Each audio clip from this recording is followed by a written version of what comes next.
Peace, family. When it comes down to what people often refer to in the news, and I would say rather erroneously as the Israeli Palestinian conflict, many people see it as this complex geopolitical issue that's simply outside of the comprehension of the ordinary human being. And so they really struggle to take very clear, principled positions on this issue. And the reality is, it's very simple to understand why the Israelis and Palestinians are fighting one another. And the only reason why it seems that's so convoluted, so complex, is because Zionists release a plethora of propaganda intended to intentionally confuse the masses of the people. So let's look at the origins of this quote unquote conflict. First, I have to do away with one of the most reoccurring myths. There is no such thing as the Israeli Palestinian conflict. I'm going to say that again. There is no such thing as the Israeli Palestinian conflict. What you have is an Israeli on Palestinian ethnic cleansing and colonialization. And here's something that really embarrasses Zionist, settler, colonialist proponents of the illegitimate state of Israel. The same group of British, imperialistic, colonialistic, racist, mass murdering white men who are responsible for the legitimization of Israel in Palestine are the same group of British, imperialistic, racist, mass murdering, colonizing white men who are responsible for the creation of equally as illegitimate settler colonies in Africa. Let's look at the historical record. Now, the white guy you see before you, his name is Arthur Balfour. Arthur Balfour, he signed what was called the Balfour Declaration that legitimized the creation of Israel and Palestine. And as a result, he's rarely highly celebrated, highly lauded by Zionists. In fact, many Zionists call him the man behind Israel's right to exist. Netanyahu, who is literally the prime minister of Israel, who is literally a white boy from Poland trying to masquerade that he's indigenous to the region of Palestine.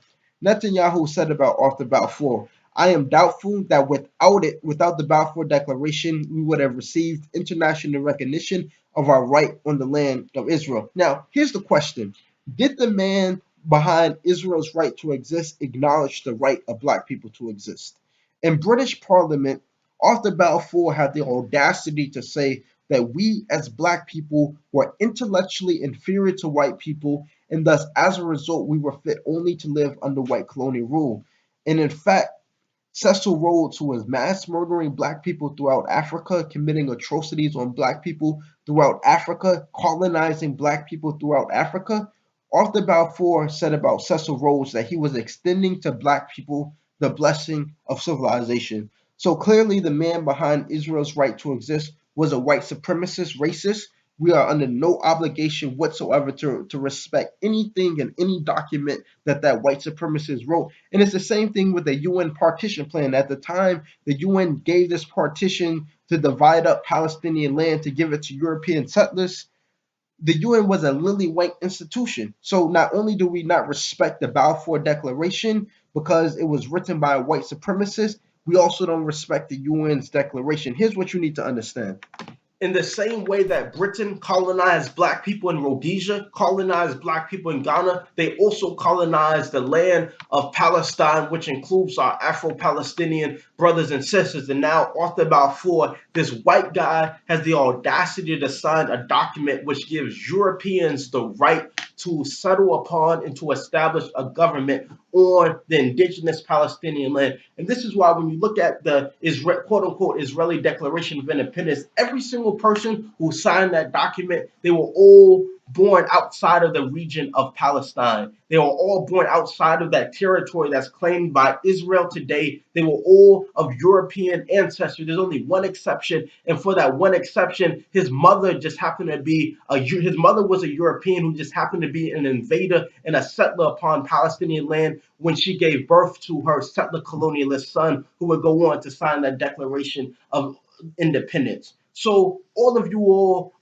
are from Europe, and you have the audacity to think that we think you're indigenous to the land of Palestine. You aren't.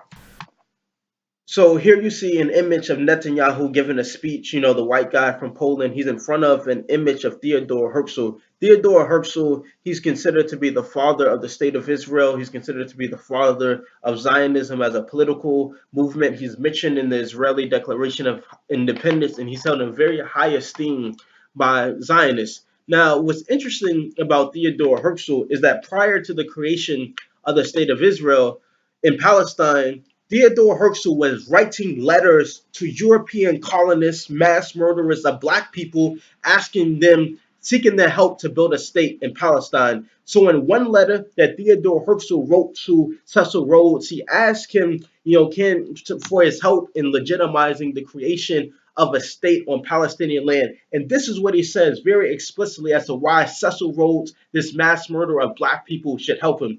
He literally says, because it is something colonial. I say that again.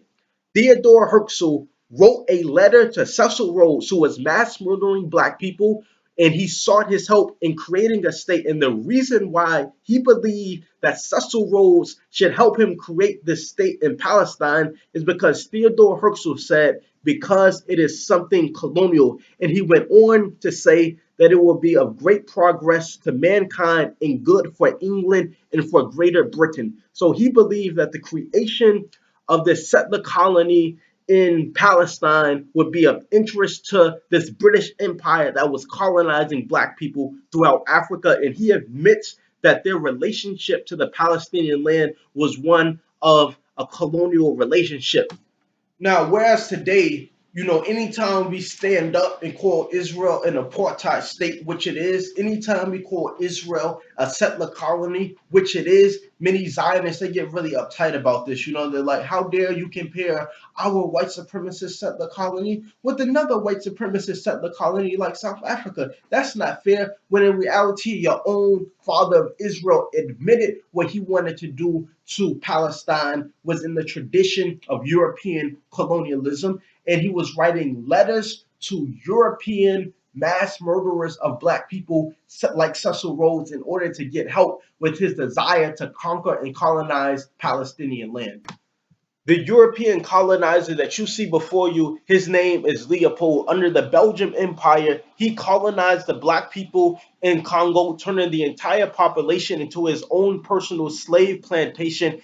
And estimates say that he killed between 10 million to 15 million black people in the Congo. And this is a Holocaust that never goes spoken about, that is not mourned over and receives absolutely no sympathy. And it sure as hell did not receive any sympathy from Theodore Herzl, who also sent Leopold a letter saying that the Congo state has enough land for which we can use for our settlements. So Theodore Herzl, the father of Israel, before they decided on Palestine, he was writing letters to King Leopold asking him if he could perhaps have a settler colony in the Congo. And in fact, according to the book Theodore Herzl From Europe to Zion, the book documents that Herzl decided it was time to meet King Leopold to secure a charter in the Congo. So this is a man who killed over 15 million black people in the Congo. And instead of Theodore Herzl, the father of Israel, saying maybe you shouldn't be mass murdering black people, maybe you shouldn't be amputating black people if they don't turn in their fair share quota of rubber, maybe you shouldn't be cutting off the ligaments of black people. Instead, he wants to take part in the settler colonialist conquest of the Congo. So I have absolutely no respect whatsoever for Theodore Herzl. He was aligning himself with, affiliating himself with European colonists who were mass murdering black people left and right throughout Africa. As black people were being mutilated, as black people were being amputated, as black people were being tortured, as black people were being systematically killed throughout Africa, he was affiliating himself with these European mass murderers of black people as he sought to create this European settler colony in Palestine that they call today Israel. And as the book Theodore Herzl From Europe to Zion clearly documents, is Theodore Herzl was very clear that what he wanted to do to Palestine was he wanted to colonize it for the sake of Europe and to serve Britain's self-interest. And today, you modern day Zionist settler colonialist, you want to hide the fact that you're colonists, whereas your founding father admitted that he was a European colonist. So why don't you all admit it too?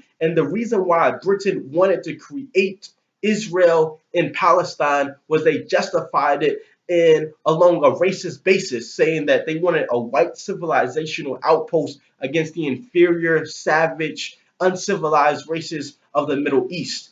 And at least Theodore Herzl admitted that his people were not indigenous to Palestine, whereas you modern day quote unquote Israeli settler colonialists, you want to masquerade that you're indigenous to Palestine. You want to pretend that Netanyahu, who's literally a white guy from Poland, is indigenous to that region of the world. You know, it's just as absurd as a claim that Jesus was a white man. To believe that Netanyahu, who is of Poland ancestry, has a legitimate claim over over Bethlehem, over Jerusalem, is just as absurd as believing that Jesus was a white man. You all are a European settler colony who will suffer the same fate as the European settler colonies that went before it, from Rhodesia to apartheid South Africa, who you all were allies with, which I will be discussing in the upcoming video. So you all are European settler colonialists.